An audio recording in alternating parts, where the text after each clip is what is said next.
가만히 보면 이 도시를 떠나서 공동체 생활을 했던 에세네파 하는 그런 은둔 생활하는 거기에 영향을 받고 살은 게 아닌가.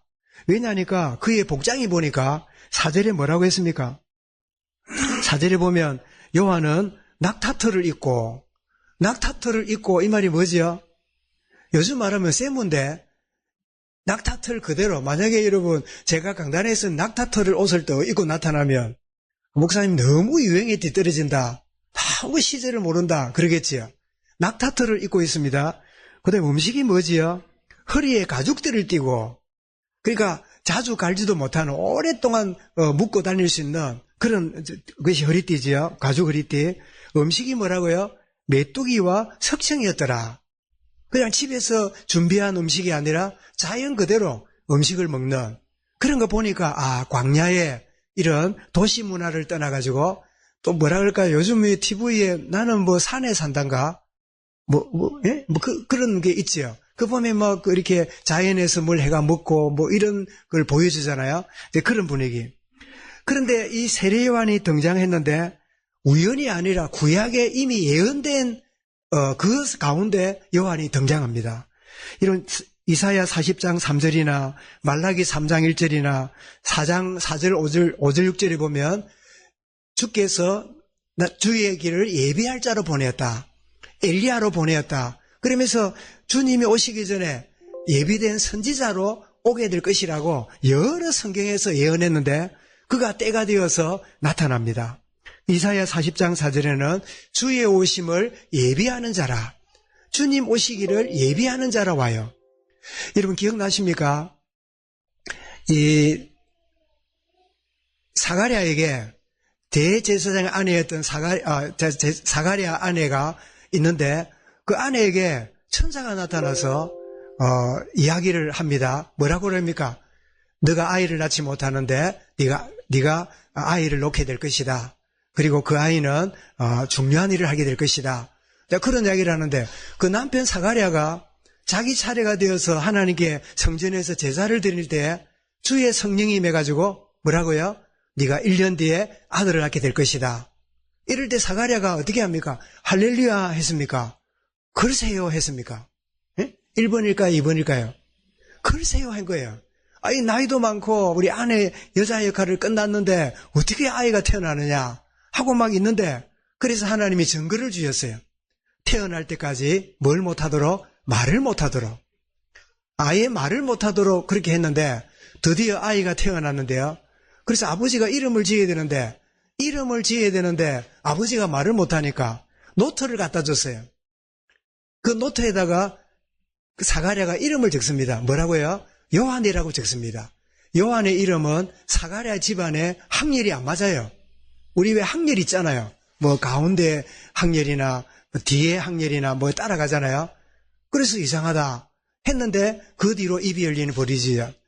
이 천사가 그 아내에게 나타나서 네가 이렇게 아이가 이렇게 태어나게 될 것이다.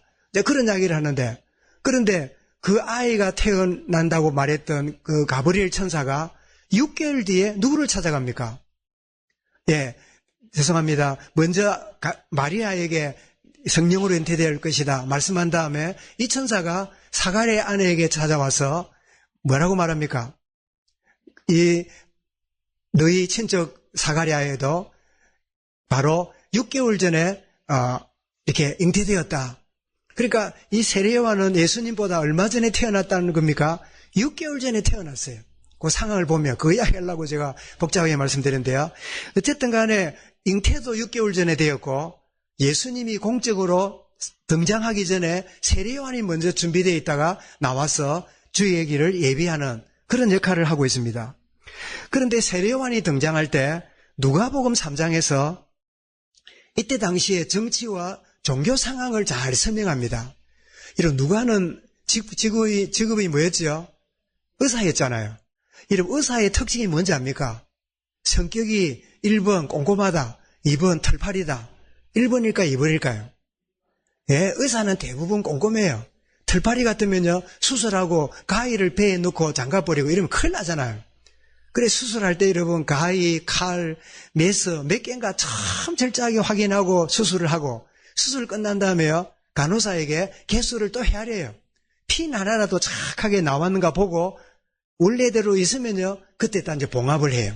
의사가 철저한 사람이 의사예요. 누가가 의사 출신인데 이 사람은 놀랍게도 역사적인 역사가예요. 세밀한 거를 좋아하는, 배경을 굉장히 좋아하는. 그래서 여러분 마태복음은 28장까지 있고 마가복음 16장까지 있고 누가복음은 24장이고 요한복음 21장인데 제일 긴 게 28장이잖아요. 그런데 마태, 마가, 누가, 요한 중에 분량이 제일 많은 성경이 어딘지 압니까? 예, 여러분 아시죠? 누가복음입니다. 누가복음은 1절이요. 1장이 80절이라. 일반 성경 한 서너 장 정도만큼 굉장히 분량이 많아요. 그 말이 누가는 굉장히 꼼꼼하다는 뜻이고 세밀하게 뭔가를 기록했다는 것을 우리 알려주지요. 그래서 마태복음, 마가복음, 요한복음 없는데 누가복음만은 세례 요한이 등장했을 때 정치와 경제 상황을 설명합니다. 그 상황이 어땠냐 하면 그 정치적인 배경을 보면 이 왕이 통치하는 그 가운데 나타나서 역할을 했는데 디베르 황제가 15년 되었을 때 빌라도가 유대 총독으로 있었고 또 헤롯은 갈릴리 분봉왕이고 그래 놓고는 안나스나 가야바가 대제사장으로 있는 그때에 세례 요한에게 말씀이 임하니라.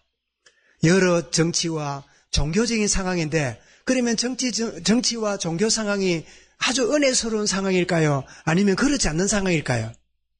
예, 점점 깜깜하고 답답하고 기가 차긴 상황에 도무지 소망이 없어 보이는 정치와 종교적인 상황에 조용히 들에 있는 하나님의 사람에게 말씀이 임한 거예요. 오늘 저와 여러분이 주시는 메시지입니다. 정신없는 때에 도무지 어떻게 해야 될지 모르는 상황에 여러분이 기억하고 있는 모든 것들이 엉망이 될 때 조용히 임하는 하나님의 말씀이 있어요. 그거를 여러분 깨닫는 사람이 많지 않아요. 그 문제 해결하려고, 그거 이겨내려고, 그거 피해보려고 몸부림치는 건 해도 예배조차 놓치면서 살아가도 조용히 임하는 하나님의 은혜의 비밀을 발견한 사람이 많지 않아요. 정치적으로 혼란스럽고 종교적으로 답을 주지 못하는 그런 기가 막힌 상황. 여러분 대제사장이 가야바와 안나스가 있다고 했는데 이 말 자체가 무슨 말이죠? 대제사장은 세워지면 죽을 때까지 하는 게 대제사장입니다. 죽고 나면 다른 제사장이 일어나요. 그 풍습을 따라서 로마 천주교가 뭐죠? 교황이 세워지면 죽을 때까지 하다가 죽으면 그 다음에 교황을 뽑아요. 그런데 여러분 동시에 대제사장이 2명 있다는 말은 무슨 말이지요? 이 종교적 혼란이 온 거예요. 권력과 자리 탐하는 거예요. 여러분 참 정치와 종교가 혼란해 있는 이런 때에 하나님의 말씀이 그에게 임하는 그런 상황을 우리가 보게 되는데 이런 하나님 역사와 응답의 때는 시간표를 따라서 하나님의 응답이 임하고 있음을 우리가 보게 되지요. 그리고 이사야 60장 22절에 뭐라고요? 작은 자가 천을 이루고 약한 자가 강국을 이루는데 뭐라고요? 때가 되면 나 여호와가 속히 이루리라. 때가 되면 이루시는 이런 수많은 유대인과 이 바리새인들이 메시아를 기다리고 있습니다. 그런데 메시아가 오셨잖아요. 별을 따라본 동방박사들에게 소식을 들었잖아요. 그리고 베들레헴에 태어난다는 것도 성경을 알려주었잖아요. 그런데 정작 뭐지요? 오신 메시아를 거부하는, 결국은 예수님을 십자가에 죽여버리는 이런 참 안타까운 것을 보게 되잖아요. 때가 되면 이루리라 하시는 하나님 때는 모르는 거지요. 유대인들은 지금도요 메시아가 올 것이라고 기다리고 있습니다. 이 베드로전서 5장 6절도 뭐라고 말합니까? 그러므로 하나님의 능하신 손 아래서 겸손하라. 때가 되면 너희를 높이리라. 이런 누가 여러분을 막 깔보고 무시하고 있으면 여러분이 막 그걸 이겨내려고 몸부림 안 쳐도 됩니다. 나 여호와가 때가 되면 너를 높이리라. 하나님이 하시는 때가 있다는 말이죠. 자, 이렇게 등장한 세례 요한이 무슨 메시지를 던집니까? 첫 메시지가 회개하라. 회개를 촉구합니다. 왜 그렇습니까? 천국이 가까우느니라. 여러분, 천국은 누가 갈까요? 한번 여쭤보겠습니다. 착한 일 많이 하고 공로를 많이 세운 사람이다. 두 번째로, 지은 죄를 용서받고 지은 죄를 재사함 받은 자다. 세 번째로, 모르겠다. 죽어 봐야 한다. 자, 1번, 2번, 3번 중에 누굴까요? 1번은 뭐라고요? 착한 일 많이 하고 공로를 많이 쌓아야 된다. 1번. 두 번째로, 지은 죄를 재용서 받은 자가 들어간다. 세 번째로, 모르겠다. 죽어 봐야 한다. 1번, 2번, 3번 중에 1번이라고 생각하면 손 들어보세요. 예, 천주교회 가면 거의 1번 손듭니다. 우리가 많은 공로를, 많은 선행을 해야 내가 구원받는다. 예수는 왜 믿어요? 예수님 은혜로 반은 구원받았고 나머지 반은 내가 행함으로 구원받는다고 말해요. 그죠? 2번이라고 생각하는 분은요. 2번, 지은 죄를 용서받았기 때문에 천국 간다. 예, 다 여러분 손을 들거나 마음으로 들었겠죠? 왜 여러분 회개하라 그럽니까? 착한 일 많이 해라, 공로를 쌓아라, 열심을 내라가 아니라 인간은 죄를 지을 수밖에 없는 존재니 그 모든 죄를 주님 앞에 회개함으로 용서받고 그래야 어디에요? 천국 간다 라는 원리가 이게 나오는 거지요. 그래서 많은 사람들이 나와서 회개하고 세례를 받습니다. 세례 요한이 세례를 준 뒤 이 갈릴리 호수 지역인데 그 세례 받는, 저도 하나님 은혜로 두 번을 그 예루살렘 가봤더니 그 세례 받는데 지금도 거기 순례 온 사람들이요, 거기 와서 막 이렇게 모여서 이게 예수님 세례 받은 곳이라고, 그 세례 요한이 세례 준 곳이라고 막 관광을 하고 있는데, 그 세례 요한이 나타난 그 자리에 누구도 오십니까? 우리 다음 주 보겠습니다. 예수님도 세례받으러 오십니다. 아니, 죄인을 위하여 오신 예수님이 죄 용서를 위한 세례를 받는 게 세례인데 예수님도 세례를 받다니요. 이해 안 되잖아요. 다음 주에 우리가 살펴보게 되겠는데, 어쨌든 많은 사람들이 회개하고 세례를 받고 돌아옵니다. 여러분, 많이 공로를 쌓고 열심을 내고 율법을 잘 지키고 구원받는다 라는 것을 여러분 배워왔던 사람들이 아니다. 우리는 죄인이기 때문에 하나님 은혜 아니면 안 된다. 주의 은혜로 말미암아 죄 용서받고 하나님의 은혜로 구원받는 것이다. 이 비밀을 전달할 때 그 당시에 제일 기분 나쁜 사람들이 누구였을까요? 예? 제일로 불쾌하던 사람이 누구였을까요? 예, 바리새인과 서기관들입니다. 자기들은 그렇게 가르쳤어요. 율법을 철저하게 지키고, 그래서 안식일도 일하면 안 돼요. 일 안 하는데 오리 이상 넘어가면 일이라. 오리는 얼마지요? 2kg잖아요, 2kg. 우리 교회당에서 2kg가 어디까지 될까요? 2kg. 저희 사택도 보니 걸어오면 1.6kg밖에 안 되더라고요. 그래 되면 뭐 조금 더 우리 박 장로님 되기 하면 2kg쯤 될런지 일 안 됩니까? 차 타고 말고. 그렇습니까? 조금 더 가네. 하여튼 2kg 정도만 갈 수 있어. 오리 정도만. 그런데 2kg 오리 넘어가서 그러면요, 안식일을 범한 거야. 근데 이 사람들 안식일을 범하지 않고 살아서요, 안식일을 자기 집에서 오리를 어디까지 가는가를 재놓고 있는데, 오리 넘어가야 될 일이 있잖아요. 그러면 집 앞에 경계석 있잖아요. 경계석을 들고 가요. 경계석을 들고 가서 거기다 두고 거기서 오리 안에 가면 안식일 지킨 거야. 여러분, 지킨 겁니까? 아니면 쇼하는 겁니까? 유대인들은요, 다 위선자예요. 여러분, 우리의 행위와 노력으로 경건으로 구원받는다는 거예요. 전부 다 우리는 위선자예요. 저도 한때는 위선자로 살았어요. 그래야 구원받는 줄 알았어요. 수많은 장녀와 연약한 사람은요, 눌려서 죄책감에 시달리다가 회개하라 그러면 천국이 너희에게 임한다. 그 말씀 들었을 때 그게 복음이에요. 수많은 사람이 세례받고 왔어요. 이 이야기 들었던 사람들이 뻘쭘했는데 그래서 와봅니다. 바로 종교 지도자들이 찾아옵니다. 7절에 보니까 오지요. 요한이 많은 바리새인들과 사두개인들이 세례 베푸는 것대로 오는 것을 보고, 세례 베푸는 것을 보는 것을 보러 오고, 자, 5절 6절에서는 수많은 사람이 재용서를 받고 세례를 받았는데 7절에 오는 바리새인과 사두개인들이 세례 베푸는 대로 오는 것을 보고 세례 베푸는 것을 보고 세례 받으러 온 겁니까? 세례 베푸는 것을 보러 온 겁니까? 어떤 것 같아요? 예? 세례 받으러 온 겁니까? 세례 받는 사람들을 구경하러 온 겁니까?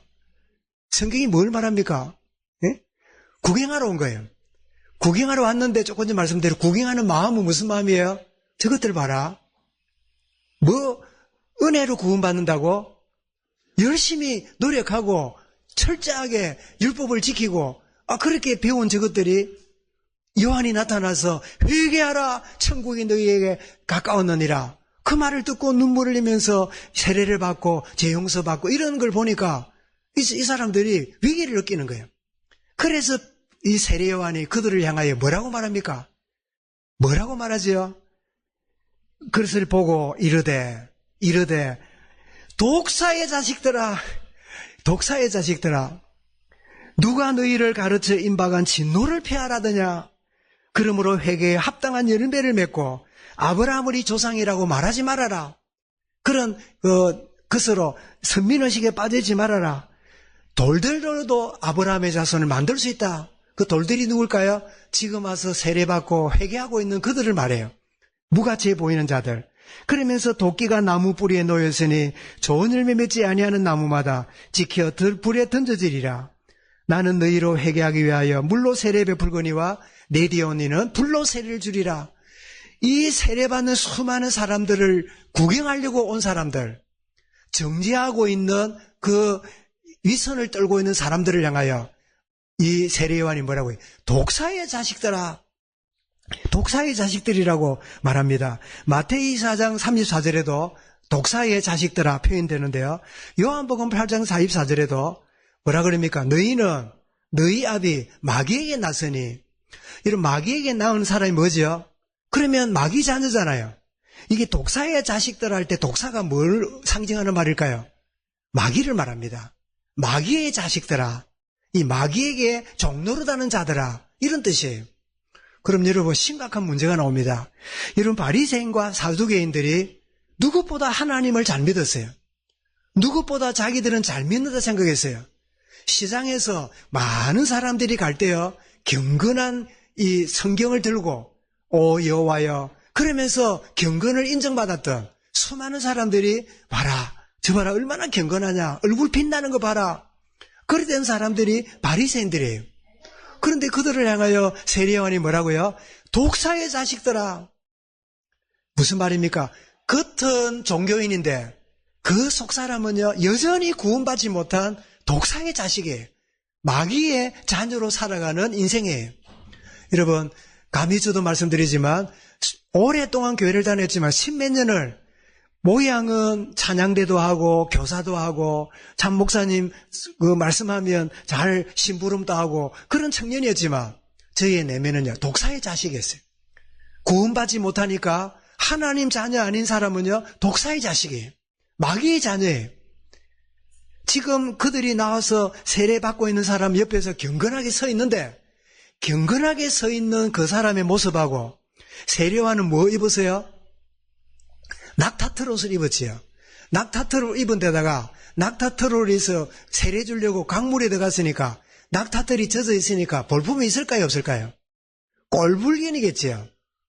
쇠양지 뭐 물에 빠지면 꼴불견 되듯이 경건해 보이는 이 사람들이 저 시원찮아 보이는 세례 요한 앞에 수많은 세리와 이 죄인들이 회개하고 세례받고 있는데 볼 때 옆에 섰던 바리새인과 사기관들은 겉으로 뭐예요? 아마 혀를 차고 있을 거예요. 그래 천국 가냐?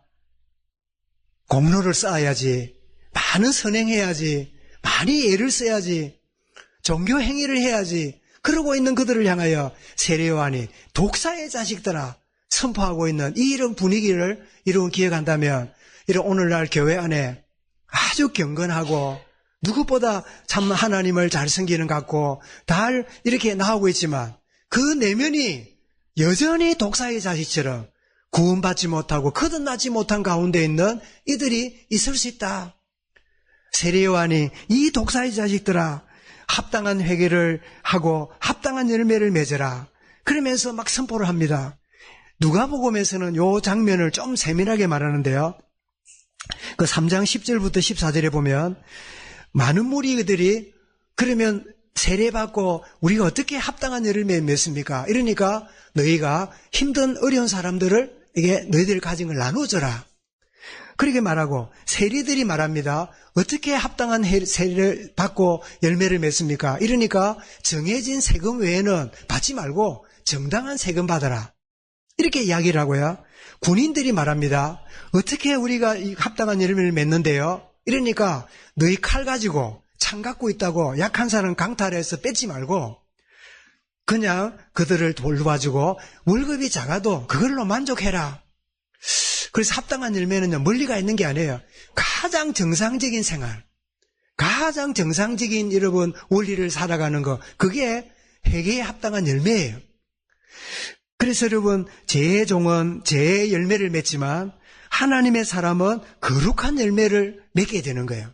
로마서 6장 22절에 말씀 나오죠. 이제는 너희가 죄로부터 해방되고 하나님께 종이 되어 거룩함에 이르는 열매를 맺었으니, 우리는 무슨 열매 맺는다고요? 내가 노력해서가 아니라 내 신분 자체가 거룩한 열매를 맺게 되는 거예요. 여러분, 가끔 말씀드렸죠. 여러분, 송아지가 이렇게 자랄 때 멍멍합니까? 음매합니까? 예? 황교사님, 송아지가 음매합니까? 멍멍합니까? 음매하겠지요. 고양이가 야옹합니까? 멍멍합니까? 고양이가 야옹하지요. 여쭤보겠습니다. 고양이가 왜 야옹합니까? 멍멍 안 하고. 배웠을까요? 아니요. 고양이로 태어나면 야옹이 나오게 돼 있어요. 여러분, 송아지로 태어나면 멍멍 안 하고 뭐라고요? 음매하게 돼 있어요. 구원받고 하나님의 영이 거하는 사람은 거룩한 열매가 맺어진다는 거예요. 그래서 오늘 말씀에 여러분, 참된 회개, 믿음과 회개는 열매를 맺는다가 아니라 맺히게 된다. 내가 맺는 게 아닙니다. 하나님의 성령의 크신 은혜 가운데 열매가 맺어지는 거예요. 이것을 요한이 선포하고 있는 겁니다. 그러면서 이 요한이 가장 중요한 그리스도를 증거합니다. 내 뒤에 오시는 이는 여러분이 기다리던, 바로 이스라엘이 기다리던 메시아 그리스도는, 그 말이지요. 왜냐하니까 다른 복음서에 보면 요한이 엄청난 이 메시지를 던지고 많은 사람이 영향 주니까 많은 사람들은 요한이 메시아인가? 메시아가 오셨는가? 이렇게 오해를 했어요. 그때 요한이 뭐라 그럽니까? 나는 메시아가 아니라 메시아 오심을 기다리는 자고 그의 신발도 들기 힘드는 그런 존재다. 그러면서 이 예수님을 소개하는데 그분을 보고 뭐라 그럽니까? 능력이 많으신 분인데 성령과 불로 세례를 베푸신다. 그래서 여러분, 요한은 단순히 물로 세례를 주는 정도지만 주님은 불로 세례를 주시는, 이런 불은 정화시키고 심판하는 역할을 하죠. 불로 여러분 내면이 찾아와야 정화시키고 우리를 어떻게 합니까? 새롭게 만드는 그런 축복을 누리게 되지요. 이 말을 닦고 말하면 알곡은 곡간에 드리고 참된 구원의 은혜를 받은 자를 하나님의 천국에 드리는, 그게 여러분 시편에 보면 복 있는 사람은 악인의 길을, 죄인의 길에 오만한 자리에 서지 않고, 그러면서 뭐라 그럽니까? 악인은 그렇지 않으며 죄인의 길에 의인의 길에 서지 못하고 악인들은 망하리로다. 이렇게 잘 비교하고 있잖아요. 그래서 이 의인은 누구지요? 알곡이고 악인들은 누구지요? 바로 가라지지요. 이렇게 잘 말씀하고 있지요. 그래서 무릇 의인들은 구원의 은혜를 받은 사람들은 여호와께 인정을 받지만 악인들은 멸망할 것이다. 6절에 말씀하지요. 오늘 말씀의 제목이 참된 믿음과 회개에는 열매가 맺히게 된다. 이렇게 말씀을 드렸는데, 그렇다면 이 말씀을 적용할 때 나의 참된 관심이 어디에 있는가? 종교적 행위를 하는 물세례 정도에 늘 머무르 있는가? 아니면 하나님의 성령이 임하시는 불세례, 나의 내면의 변화가 일어나는 여기에 나의 중심이 있는가? 내가 누구한테 여러 번 인정받고 이전에 내가 진짜 종교 행위가 아니라 하나님의 성령이 나를 바꾸시는 그런 축복의 증거를 내가 누리고 있는가? 그래서 여러분 갈라디아 6장 15절을 한번 보겠습니다. 갈라디아 6장 15절 말씀. 예, 같이 읽어보겠습니다. 시작. 할래나 무할래나 아무것도 아니로되 오직 새로 지으심을 받는 것만이 중요하니라. 이 할래라 말은 유대인이란 말이고 무할래라 말은 이방인이란 말이에요. 이방인이든 유대인 상관없이 뭐예요? 성령으로 새롭게 지으심을 받는 것이 중요하니라. 종교 행위보다도 더 중요한 게 뭐죠? 내면의 변화가 일어나는 이것이 우리의 참된 관심. 여러분 자녀들을 대할 때도요, 교회 잘 다니고 성경 많이 읽고 막 종교 행위를 잘하는 거 보고 괜찮다 한다면 속을 수 있어요. 그 마음속에 진정으로 하나님의 성령이 마시고 주의 은혜가 그 마음을 다스리고 있는가? 그 사실을 두고 기도하셔야 됩니다. 주님, 종교생활로 빠져있는 나와 후대가 아니라 정말 내면에 일어나는 하나님의 성령 역사를 체험하는 축복을 누리게 해주옵소서. 이런 두 번째입니다. 나의 참된 관심이 어디에 있는가? 나의 열심 자로 행하고 있는가? 아니면 은혜의 복음의 능력으로 행하고 있는가? 내가 하고 있는 것이 자아인가? 복음의 능력인가? 그래서 누가복음 10장에도 나오는 말씀이지요. 우리 아는 대로 마르다가 주님을 위해서 굉장히 헌신하고 있는데 놀랍게도 이렇게 말씀을 볼 수 있습니다. 40절 읽어봅니다. 마르다는 분주한 윤이 많아 마음이 분주한지라 예수께 나와 이르되 주여 내 동생이 나 혼자 일하게 두는 것을 생각하지 아니하시나이까 그를 명하사 나를 도와주라 하소서. 마르다는 그런 생각을 가지고 주님께 정당한 말을 한 거예요. 그런데 주님은 이렇게 말씀합니다. 자, 41절입니다. 시작. 주께서 대답하여 이르시되 마르다야 마르다야 네가 많은 일로 염려하고 근심하나. 이 무슨 말입니까? 주님을 위한다고 하면서요, 주님이 원하는 걸 하는 게 아니라 내 방식대로 주를 위하는 거예요. 이게 자아입니다. 내 방식대로 주를 섬기는 거예요.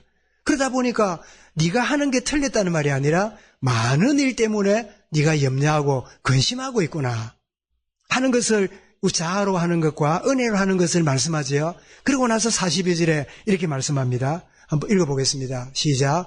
몇 가지만 하든지 혹은 한 가지만이라도 족하니라. 마리아는 이 좋은 편을 택하였으니 빼앗기지 아니하리라 하시니라. 여러분 오해하면 안 됩니다. 마르다의 헌신과 봉사가 틀렸단 말이 아니에요. 헌신과 봉사를 하되 자아 중심이 되니까요, 마음이 늘 분주하고 힘들어요. 그리고는 뭐해요?